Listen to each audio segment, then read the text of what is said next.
Տևոսյան 1 դրոպ 3 բնակելի համալիր։ Քո երազանքի բնակարանն արդեն պատրաստ է։ Գնիր բնակարան տարաժամկետ վճարման տարբերակով, վայելիր այն ամռանը։ Խնդրեմ բացատրեք հեռուստադիտողին Աֆրիկայում ուրանի պաշարները կորցնելուց հետո Ֆրանսիան ինչպես սկսեց դիֆերամներ երգել Հայաստան հայ ժողովրդին ուղղված։ Այո։ Աֆրիկայում իսկապես կորցրեց պաշարները, հաշվի առնելով այն ապագաղութականացման գործընթացները, որոնք Աֆրիկայում սկսվեցին։ Տանուլ տվեց Ֆրանսիան։ Տանուլ տվեց, Նիգերը տանուլ տվեց, այո, Գաբոնը այսօր տանուլ է տալիս Կոտ դ'Իվուարը եւ այլն, այսինքն այդ նեոկայսերական նկարտումները Ֆրանսիայի ամենևին էլ կյանքի չկոչվեցին։ Դրա համար պոտենցիալ այլևս գրեթե չկա։ Հիմա ամենակարևորը, որ Նիգերից դուրս է բերվում նաև ֆրանսիական ռազմական կոնտինգենտը, որը ապահովում էր ուրանի արտահանումը դեպի Ֆրանսիա։ Ապահով արտահանում։ Այո, դրանից հետո այդ ամենի ֆոնին Մակրոնը մեկնում է Կենտրոնական Ասիա հանդիպումներ ունենալով Ղազախստանի եւ Ուզբեկստանի քաղաքական ղեկավարության հետ առաջին դեմքերի հետ, դիտարկելով, քննարկելով նրանց հետ այնտեղից ուրանի ներկրման հարցերը։ Բնականաբար ուրանի ներկրումը դա բավականին բարդ տեխնոլոգիական գործընթաց է, դա շարքային բեռ չէ պարզապես, դա ենթադրում է հատուկ որոշակի գործընթացներ եւ այլն, եւ փորձում է ֆրանսիական այսօրվա ռազմավարության շրջանակներում այդ ներկրումը ուրանի ամբողջությամբ տեղավորել այսպես կոչված միջին միջանցքի լոգիստիկայի մեջ, որովհետեւ սա միակ առավել հարմար ուղին է։ Ինչու՞, որովհետև ժամանակին եւս որոշ ծավալով ուրան ներկրվում էր նույն Ղազախստանից, բայց դա արվում էր Ռուսաստան, Ուկրաինա, Եվրոպա երթուղով։ Այսօր հասկանալի պատճառներով այդ երթուղին այլևս հնարավոր չի օգտագործել։ Ղազախստան, Ռուսաստան, Ուկրաինա, Եվրոպա։ Այսօր դիտարկելով միջին միջանցքը որպես ուրանի ներկրման շատ կարևոր ուղի, իսկ ինչով է դա կարևոր, որովհետև Ֆրանսիայի էներգետիկ գեներացիայի 75%-ը կախված է ատոմակայաններից։ Տնտեսությունն նաև ուրան օգտագործում է մեքենաշինություն Նաև դա։ Սրա հետ մեկտեղ նույն տարածաշրջանում Ֆրանսիան չի թաքցնում իր հետաքրքրությունները ուրեմն հազվագյուտ մետաղների մասով, ինչու, որովհետև շարունակում է որոշակի դիրքավորում ունենալ համաշխարհային շուկայում տեխնոլոգիաների զարգացման մասով, համակարգչային տեխնոլոգիաներ, այնտեղ ավտոմոբիլաշինություն եւ այլն եւ այլն։ Հիմա չմտնենք այդ դետալների մեջ։ Անհրաժեշտ են մի խոսքով ենթակառուցվածքներ եւ անվտանգ ուղիներ, որից մեկը հենց միջին միջանցքն է, բայց քանի որ միջին միջանցքը հարավային Կովկասում բախվում է որոշակի խնդիրների, մասնավորապես Վրաստանում, առայժմ մենք դա չենք տեսնում, բայց հաշվի առնելով ներվերացական քաղաքական գործընթացները, ռուսական գործոնի ազդեցության աճը այնտեղ, պետք չէ բացառել, որ կոշտ առճակատման, չեմ խոսում ռազմական առճակատմանա, այլ հենց գեոտնտեսական, գեոքաղաքական առճակատման պարագայում կարող է նաև որոշակի ռիսկեր առաջանալ միջին միջանցքի համար, բնականաբար Փարիզը եւ Փարիզի գործընկերները փնտրում են այլընտրանքային ուղիներ, որոնցից մեկը հենց եւ կենտրոնականը իրականում հենց Զանգեզուրյան միջանցքն է, այսպես կոչված։ Այստեղ համընկնում են նաև մի շարք այլ հանգամանքներ, մասնավորապես իմ կողմից վերջերս հիշատակված, քիչ առաջ հիշատակված Total Energies ֆրանսիական համար 1 ընկերությունը, որը Նախիջևանում ունի բավականին լայն ներկայություն, այսօր կառուցում են շուրջ 600 մեգավատանոց կայան, ջերմակայան, չնայած այդ դիվանագիտական փոխհրաձգությունների, որոնք բնութագրում էին ֆրանս-ադրբեջանական հարաբերությունները վերջին տարիներին, այնուամենայնիվ գետնի վրա նրանք ունեն շատ դինամիկ զարգացող հարաբերություններ։ Դրա հետ մեկտեղ մենք տեսնում ենք, որ Ֆրանսիա եւ Ադրբեջանի միջև առևտրաշրջանառությունը գնալով աճում է, ամեն դեպքում երբ համատում ենք հայ-ֆրանսիական առևտրաշրջանառության հետ, եթե խոսենք կոնկրետ թվերով, ապա ուրեմն օրինակ 2024 թվականի արդյունքում Ֆրանսիայի եւ Հայաստանի միջև առևտրաշրջանառությունը կազմել է ընդամենը մոտավորապես 45-ից 50 միլիոն դոլար, մոտ 160-170 միլիոն կազմել է Ադրբեջանի հետ, այսինքն մի քանի անգամ ավելի շատ։ Ֆրանսիայի ուղիղ ներդրումները ադրբեջանական տնտեսության մեջ Նախիջևանում տասնյակ անգամ գերազանցում են այն ներդրումները, որոնք Ֆրանսիան այստեղ անում է Veolia ջրի, Agba բանկի եւ այլ ֆրանսիական կառույցների միջոցով։ Այսինքն կապիտալը եւ մասնավորապես Total Energies-ը, կրկնում եմ, Total Energies-ի տնօրենների խորհուրդները շատ ազդեցիկ են Ֆրանսիայում, այդ թվում նաեւ Մակրոնի կաբինետում, այսպես կոչված, եւ նրանց ազդեցությունը այստեղ մենք պետք է անպայման ճիշտ գնահատենք Ֆրանսիա եւ Ադրբեջանի այս իրականում խորքային երկխոսության հաստատման ֆոնին։ Եվ պարզ է, որ Զանգեզուրյան միջանցք այս պարագայում առավել քան հարմար լոգիստիկ ուղին է, որը կարող է թույլ տալ կենտրոնական Ասիայից ուրանը արտահանել դեպի Եվրոպա։ Սա է պատճառը, որ կարծում եմ դեսպանը Ֆրանսիայի Հայաստանի Հանրապետությունում հանդես է գալիս եւ կարծում առաջիկայում էլի կշարունակի այդ գիծը, որովհետեւ Փարիզը հենց այնպես մեկ հայտարարությամբ չի սահմանափակվի։ Հանդես է գալիս նմանատիպ ռետորաբանությամբ, դրանով իսկ որոշակի ուղերձներ հղելով նույն Ադրբեջանին Զանգեզուրյան միջանցքի մասով եւ առհասարակ այս ամբողջ աշխարհաքաղաքական, հայ-ադրբեջանական, թուրքական աշխարհաքաղաքական թնջունքի մասով իր դիրքավորումը ընդգծելու նպատակով։ Պարոն Դավթյան, հետաքրքիրն այն է, որ Հայաստանում Ֆրանսիայի դեսպան Օլիվիե դե Կոնտինին, որը հնարավորություն ուներ իր երկրի ղեկավարներից ճշտել, թե ինչ են բանակցել։ Ինքը 1000 ներողություն, բայց պետք է ասեմ, Նիկոլ Փաշինյանից Նիկոլից Նիկոլ է, հա,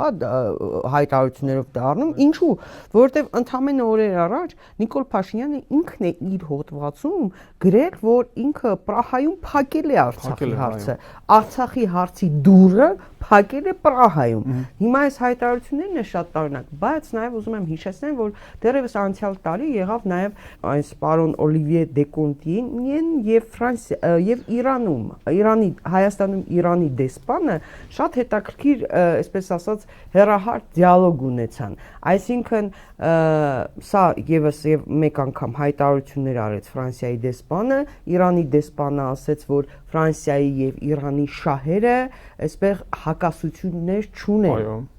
Եվ դրանով է պայմանավորված նաև այն, որ Իրանը, որը իր ներկայությունը այնուամենայնիվ նաև դիվանագիտական մակարդակով ամրագրել է Սյունիքում, հա, հյուպատոսությամբ, դեմ չէ այն նույն Իրանը, որը կամ այն նույն Ադրբեջանը եւ այլն, որոնք դեմ էին, որպիսի եվրոպացի կոնտինգենտը գնա հեռադիտակով ընդհանրապես հեռադիտակներով դիտարկումներ անի, չէ, եվրոդիտորդների նկատմամբ ինչ աղմուկ էին բարձրացրել, բայց նույն Իրանը դեմ չէ, որ Ֆրանսիան այնտեղ հյուպատոսություն բացի։ Ադրբեջանը, Թուրքիան դեմ չեն ոնց որ թե։ Հենց այստեղ է, որ բախվում են այո, եւ մասնավորապես տարածաշրջանում հենց այստեղ է, այս հարցն է, որի ներքո բախվում են Իրանի եւ Ռուսաստանի շահերը։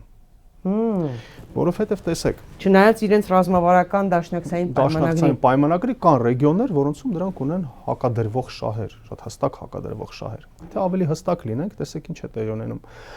Վերադառնալով Ֆրանսիա-Ադրբեջան հարաբերություններին, Ֆրանսիան նաև ԵՄ անդամ է եւ ԵՄ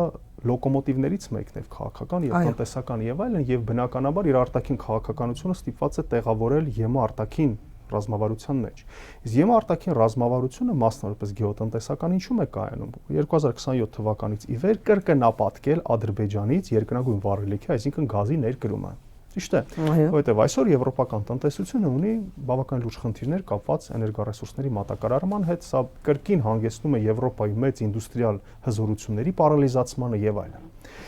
Եվ գլխավոր շահերից մեկը, որը հետապնդում է Փարիզը այս թրեքի վրա, հարավկովկասյան թրեքի վրա, ուղղության վրա, դա իհարկե նաև այդ գազային միջանցքի ակտիվացումն է, Ադրբեջանից բնական գազի ներկրման ավելացումն է Եվրոպական միություն։ Սա առաջինը։ Երկրորդը, ինչու իրանական ուղղության վրա են նրանք կարծես թե այդքան մեղմ դիրքորոշում հայտնում մեկը մյուսի նկատմամբ, այո, իրանական, ֆրանսիական այդ դիվանագիտական կորպուսները, որոնք մշտապես հակադրվել են միմյանց, բայց այսօր, ինչպես դուք ճիշտ նշեցիք, թերևս հանդես են գալիս ինչ-որ միասնական դիրքերից։ Եվ ես ասացի, որ այստեղ է, որ կայանում է ռուս-իրանական գլխավոր հակասություն այս տարածաշրջանում։ Բան նրանում է, որ Իրանը չի բացառում Հայաստանի տարածքով երրորդ երկրներ դուրս գալու հեռանկարը, մասնավորապես եվրոպական շուկա։ Խոսքը գնում է նույն գազի եւ նավթի արտահանման մասին։ Ժամանակին Ղազախստանն էլ էր ուզում օգտագործել այդ հանգամանքը։ Այո, եվրոպական շուկա դուրս գալու համար։ Շատ ճիշտ է, բայց Իրանի դեպքում հատկապես մեծ ակտուալություն է ստանում Հայաստանը այս առումով։ Ինչու՞։ Ես ուզում հիշեցնել, որ 2000-ականների սկզբերին կառուցում էր Իրան-Հայաստան գազամուղը, նպատակ էր դրվում այն հասցնել վրացական սահման, այնուհետև Սև ծովի հատակով իրանական գազի ելքն ապահովել դեպի եվրոպական շուկա։ Անկամ այնտեղ ժամանակին Ուկրաինայի հետ ինչ որ պայմանագիր կնքեցին։ Ահմադինեջադի օրոք էր, այո։ Բայց այնուհետև որոշակի փոփոխություններ տեղի ունեցան, քանի որ վերաձևավորվեց մեր գազատրանսպորտային շուկան, այստեղ ձևավորվեց Գազպրոմ Արմենիա ընկերությունը, եւ ես շատ հիշում եմ ուսումնասիրելով արխիվային նյութերը, որ այստեղ 2004 թվականին այցելեց Գազպրոմի ղեկավարությունը եւ Ռյազանովը, այն ժամանակ Գազպրոմի տնօրենների խորհրդի նախագահն էր, ասաց, որ ռուսական կողմը պետք է մասնակցի այդ գազամուղի կառուցմանը, в противном случае непонятно, куда дальше пойдет этот газ. Մեծ հաշվով տրամաբանությունը չի փոխվել։ Ռուսաստանը խորացնելով հարաբերությունները Իրանի հետ, միաժամանակ այդ ռազմավարական դաշինքը փորձելու է ամեն կերպ օգտագործել հարավային Կովկասում Իրանի ելքը դեպի երրորդ շուկաներ թույլ չտալու համար, որպես գազային մրցակից։ Նրանք գազային մրցակիցներ են, եւ այդ մրցակցությունը հատկապես երևում է, եթե եվրոպական ուղղությամբ այն դեռևս մշուշոտ է եւ པարզ չէ, ինչ ծավալների մասին կարող է տեսականորեն խոսք գնալ, ապա վերցնենք Հնդկաստանը եւ Չինաստանը, ինչ անում այսօր Իրանը։ Իրանը դեմփինգի է դիմում, այսինքն շուկայականից ցածր գնով գազ եւ նավթ է արտահանում Հնդկաստան եւ ուրեմն Չինաստան հատկապես, ինչը իր հերթին նպաստում է այն խնդիրներին, որոնք այսօր Պեկինը եւ Մոսկվան ունեն Սիլը-Սիբիրի գազամուղի կառուցման մասով, որովհետեւ ասում են մենք ավելի էժան աղբյուր ունենք բնական գազի։ Ի վնաս իրեն Իրանը այսօր շուկայում ամրապնդվելու համար, մեծ չինական շուկայում ամրապնդվելու համար ցածր գնով գազ է արտահանում։ Հա, բայց Իրանը ինքը խնդիր ունի իր հյուսիսային շրջանների համար գազի որակի կալորիականության խնդիր կա, ճիշտ է։ Տիկինսյան հյուսիսում ունի խնդիրներ իսկապես, բայց խնդիրը ենթակառուցվածքային է։ Իրան ունի հսկայական պաշարներ հարավում։ Չի կարողանում հասցնել, հա, հասնելու խնդիրն է։ Իրանը ինչ ասում է ավելի լավ է ես ներկրեմ Թուրքմենստանից օրինակ, հա, կամ նույն Ադրբեջանից այնտեղ Սփոփային տալ, քան ես այդ հսկայական ենթակառուցվածքները ստեղծեմ հարավից հյուսիս։ Սրանում է խնդիրը։ Դրա համար հարավում ամեն ինչ կայուն է։ Եթե ուզենար զարգացնել այն հատվածները, գուցե աներ, բայց դե դա այլ խնդիր է, այլ թեմա է քննարկում։ Իհարկե, դե ի վերջո այս պատժամիջոցները շարունակում են ազդել Իրանի տնտեսական կայունության վրա եւ այլն։ Այնպես որ մասնավորապես դե Չինաստանը, Հնդկաստանը դնենք մի կողմ, կենտրոնական Ասիայում եւս կա որոշակի մրցակցություն Ռուսաստանի եւ Իրանի միջեւ, մասնավորապես Տաջիկստանի մասով, քաղաքակրթորեն Իրանը Տաջիկստանը համարում է իր շարունակությունը, իսկ Ռուսաստանի կենտրոնական ասիական ռազմավարությունը մենք գիտենք, որ կարմիր գծով է անցնում, հատկապես այդ վերջին արդեն խոսեցի դրա մասին փաստաթղթում Ռուսաստանի արտաքին քաղաքականության դոկտրինում վերադառնալով հարավային Կովկաս, կրկին Իրանը բնականաբար չի բացառում իր էներգառեսուրսների ելքը հարավային Կովկասով դեպի Սևծով եւ այնուհետեւ Եվրոպա։ Սա չի բխում Ռուսաստանի հեռահար շահերից եւ սա է պատճառը, որ Ռուսաստանը գուցե որպես միջնորդ հանդես գալով այս Իրано-ամերիկյան, հա, հարաբերություններում կամ միջուկային գործարքի կնքման գործում փորձի դա նաեւ օգտագործել որպես ինչ որ չափով զսպման միջոց։